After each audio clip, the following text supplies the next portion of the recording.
Ayan.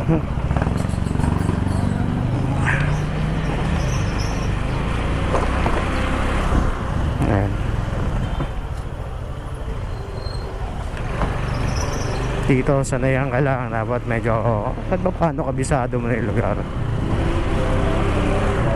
Dito, ay, nakilarin to. Kahit ano, kahit hating gabi, kahit gabi, bumibiyaya ako rito. Maliwanag naman dito. Hindi naman nakakatakot dito bumiyahe. Maigi nga pag may mga tambay sa daan, secured ka eh. Kasi yung mga dayo na dumadaan lang ng motor. Dito nagde-deliver na ako sa Bolin, clothing shop. Deliver na ako dyan. And up. Ay, dito na ng ulan.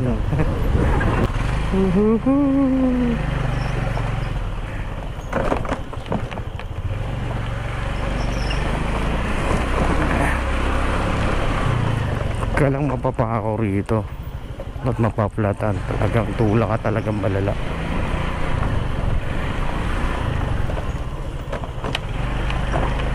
Na ibang way talaga, yun ang way ko eh. Paikot talaga siya eh.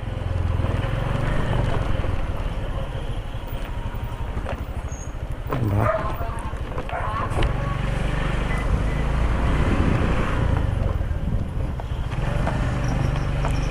Kaya malapit na ako sa drop-off. Mag-deliver na ako rito gabi. Drop-off, pick up pala. Pick up pa lang ako. Ito ba yan? Dito ba? Dito ka ba? Dito ka ba? Saan dito? Lalamove sir? Ayun. Grabe pa punta rito. Teka lang sir ah. Ito po. Tama ba to? Cedric? Ayun. Kailangan ko pa talaga lumayo para makapag-confirm ng booking. Ang hina ng signal ko ron sa lugar nila. Puro kasi tataas yung mga bahay. Yan. So binayad na siya. Papunta na ngayon ako sa drop off. 83 tong booking na to. So sabayan ko to. Di naman ako talo doon sa maze na dinaanan ko. Paligo-ligo tapos paakyat pa. Ay, let's go. So ang nakuha ko kay sir sa pickup, tingin ko to gown to eh, halatang gown. Tapos ang drop off ko ay 7.3 kilometer. So ang fare niya is 83 patero. So sundutan ko pa to ng isa bago ako to diretso.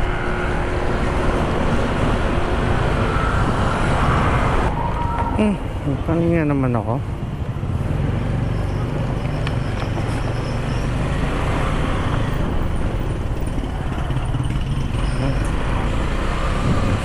So yun, habang nag-aantay ako doon, nakakuha naman ako ng booking. Ang pick up niya is less than 2.5 kilometer. So hindi ko pa alam kung anong padadala nito. Patawid lang to ng Bigutan papuntang Patero. So sabay ko na to. Ganon din lang naman. So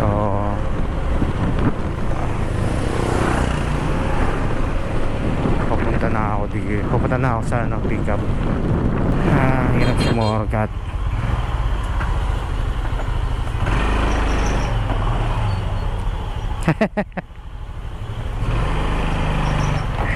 Thank you, Paps. Yon. Thank you.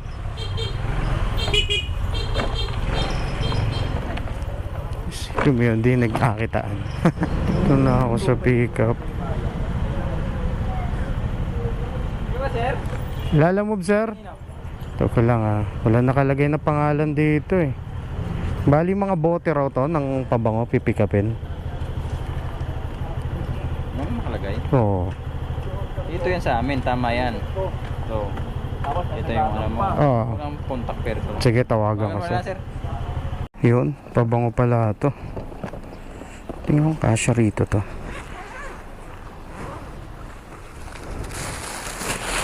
Wala ka sa buhay mo.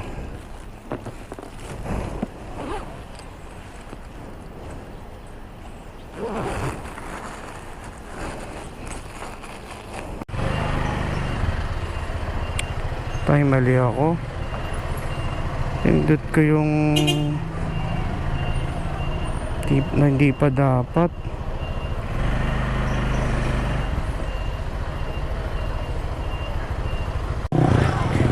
Problema ko yung second booking na nakuha ko, kasi ang hina ng signal dun sa location ng pickup.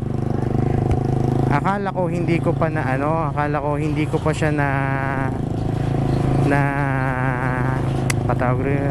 pick up sa system. So ngayon, ini-slide ko na complete. So pag slide ko ng complete, namali ako ng pindot. Ang nakalagay kasi doon na wala pa ako sa location ng drop off. So pinapili ako dalawang doon na i-complete na lang later o drop already. Ang napindot ko yung drop already. So ngayon nag-aantay ako sa customer service ko anong gagawin ko, pero hindi ko pa naman siya totally complete. So ang nakalagay pa lang sa akin is nakalagay doon, order booking was marked for unloading not completed. So for unloading pa lang. So naantay ko lang yung reply niya.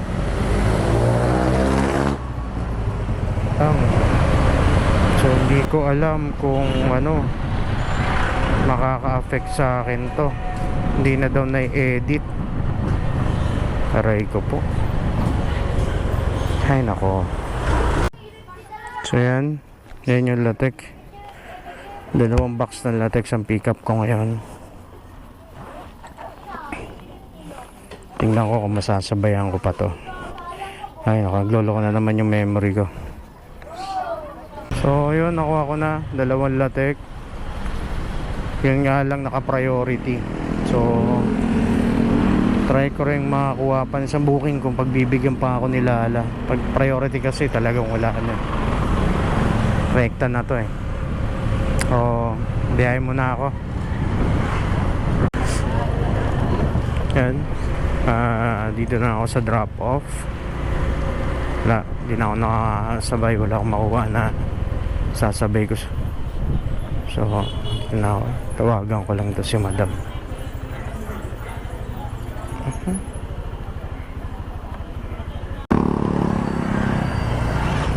So may nakuha na akong pickup. Hindi ko na i-record kanina kasi mahina yung signal ko. Ito yung Ilocos Empanada. So pupunta na ako ngayon sa drop off. 7 kilometer away yung drop off sa akin sa may Pulong Candy to. So ito galing sa PNR to. So na-record ko siya kanina kaso wala yung mic. Walang paano nahugot yung mic So parang nahugot ko ata yung mic. Anyway, yun nga. So papunta na ako ng Pulong Candy. Try ko na lang siguro tong hanapan ng kasabay kung meron man. Shortcut tayo sa Ulan Rami. Ang ML Quezon main road dito sa kabila, ang C6 dito sa kabila. Pero dito wala talaga masyado dumadaan dito. Wala kung bakit. Ay nako, kamoting seller to. Siya nag-book, hindi niya pina-confirm sa client niya yung location niya. Wrong pin map ng drop off. Sipin mo yun, 4 kilometer yung iniikot ko. Tapos babalik pa uli ako na another 4 kilometer. 8 kilometer lahat. Tapos magkano lang ibabayad. Kakagigil yung mga ganitong seller. Hindi nag-iisip talaga, makabenta lang. dito na ako. 8 kilometer. Palabas na si madam.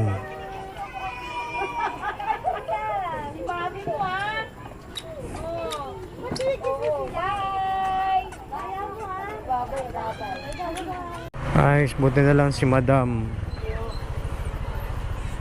na receiver, nakakaunawa. So binigyan niya ako ng 120 imbis na 95. Sabi, kabilang ilog pa yon, pupuntahan ko para mag-complete. Gulat ako ron taga mga seller na to, mga sender na to. Pag nag-book kayo, sana naman next time paulit-ulit na lang. Wag lang kayo sa address titingi, wag lang address ang ilalagay ninyo. Ipa-check nyo rin dun sa receiver kung ano yung exact location nila. Ipa-screenshot ninyo yung yung mapa nila kung nasan sila, para yun ang gagayahan ninyo pag naglagay na kayo, pag nagpin kayo sa mapa sa app, para yung mga rider hindi naliligaw. Nakakaawa yung mga rider, ang layo nun.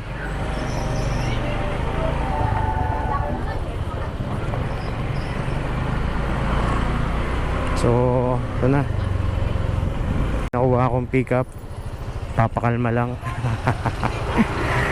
So hindi ko alam kung aquarium itong papadala, wag naman sana.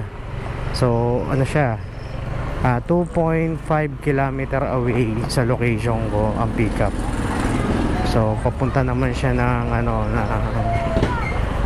ng EP housing. Yan. So punta muna ako sa pick up. Okay, dito na ako sa pick up.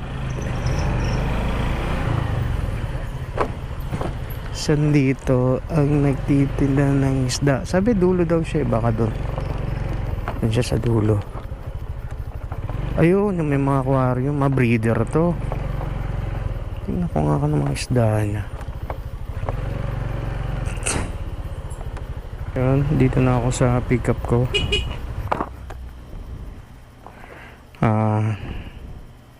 Ano to? Heater to na aquarium. Ayun yung mga isda niya, dami. Community tank siya, hindi siya breeder.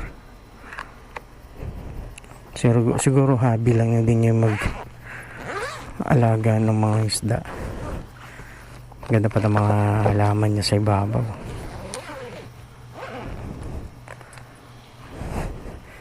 Gaganda ng isda niya, malulusog. Ayos ng pesto niya, tago. Ang mga hobbies lang talaga. Sana kasya ako. At nagkasya nga. Sumabit pa yung bag ko. So tingnan ko kung may makukuha pa akong makakasabay nito. So yun, bala ko pa magantay para ng booking. Naka-priority pala nung chinek ko, aray ko. So biyahe ko muna to para di magka-problema. So dito na ako sa drop off. Ay ako, nakakapagod yung traffic. Ito na ata sa sir, nasa may gate. Mukhang siyang to. So may nakuha akong pick up booking, 4.7 kilometers sa Bacon Supplies to. Yung kinukuha ko sa ba to? Taga lang ha.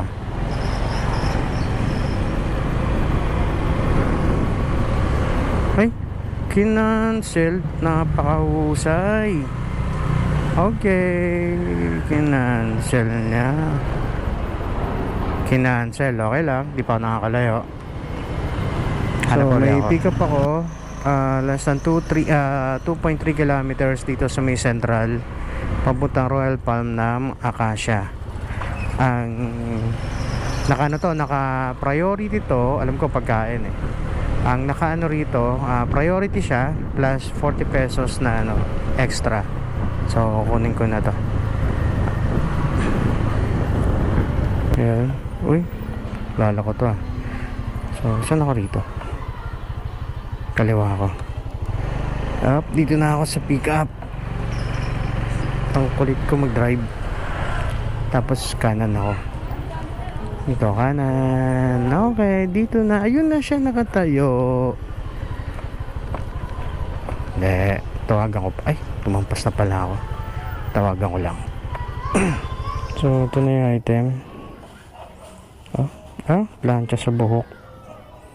Yun lang. So, ang connection ko na naman ay kamote. Ay, nako. Lalayo na naman ako. Dito muna siya. So, ayun nga. Lumayo na naman ako para lang ma-accept tong tong booking na to. So, papunta na ako sa drop-off. Ang drop-off ko ay 4.5 km. 4.5 km. Yun. Yun lang ha. Baka dito na ako eh. Ay, naku. Royal Palm. So, tanggal helmet tayo. Bawal helmet sa loob. So yun, i-drop ko na yung item.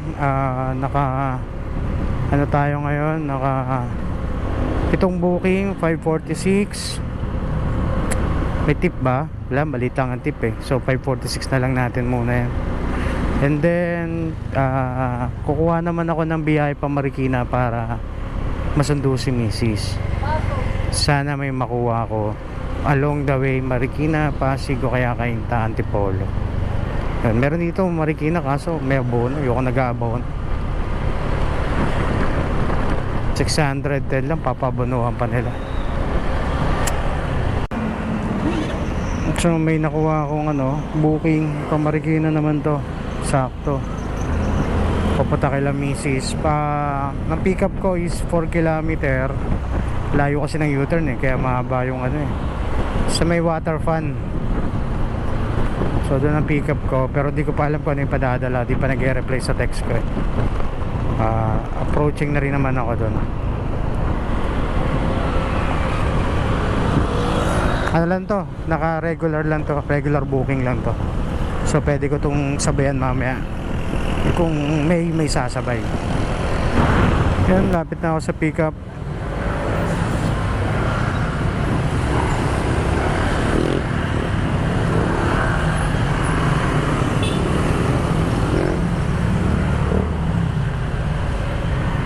So sakto pagkarating ko rito, meron naman ako nakuhang booking Pamarikina rin to, Nangka.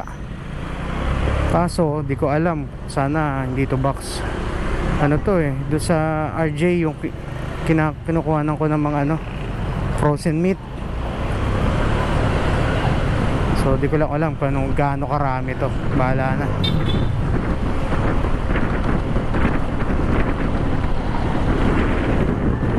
Puntahan ko muna. Tignan ako sa pickup.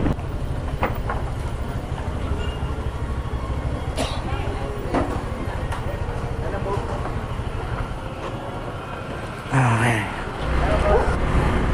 So nakakuha ko ng kasabay na booking pa Nangka naman to. Isang box lang na to.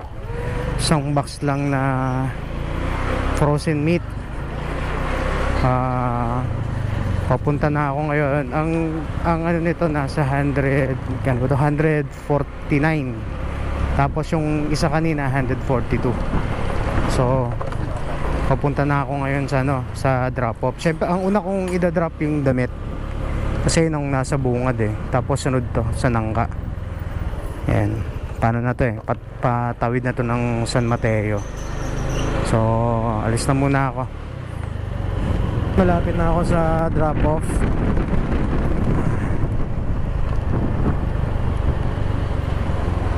Tingnan ko to.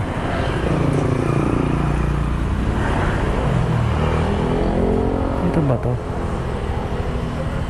Minantay kayo? Oo. Anong pangalan, sir?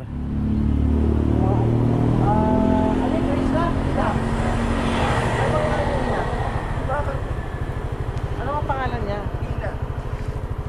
Ina. Okay na. Ayan, lapit na ako sa drop off. Kapagod. Saan siya rito? Tama nga. Dito lang sa may tapat sila. 142. Tsurang ko lang to. Pagod na ako. So, pahinga na ako. Gandito na lang ang biyahe ko dahil susundin ko na si Mrs. So, naka-siyam na booking ako ngayong araw. Meron akong 775 plus tip na 50 pesos. So nasa 800 ang kinita ko ngayon. Pero yan, ito ang kapalit niyan. Parang nag-start akong bumiyahe ng alas 2 ng hapon. Ay, alas 2 ba ako ng hapon bumiyahe? Nagkakamali, late na ako bumiyahe. Tama, parang mga alas 2 ata ako ng hapon bumiyahe. So, na oras ako? Magta 10 o'clock na. 3, 4, 5, 6, 7, 8, 9, 10 8 hours akong bumiyahe. So, ang kinita ko lang is 700 dahil may mga pahinga ko. So, lumalabas 100 per hour. So, gano'n naman talaga. Usually 100 per hour. Yun nga lang, ramdam ko yung pagod ng katawan ko ngayon. Ito yung ano eh, kung gusto mong alagaan yung account mo, hindi mo kailangan mamburaot ng mga customer. So expect nila na madi-deliver kagad. So ayun ang ginagawa ko, dahil iniwasan ko rin talaga bumaba yung rating ko, at dahil pabal naman ako, mareklamo ko. So ngayon, ito na, pagod na nga talaga. Papahinga lang ako saglit, tapos biyahe na uli kami pabalik ng Taguig.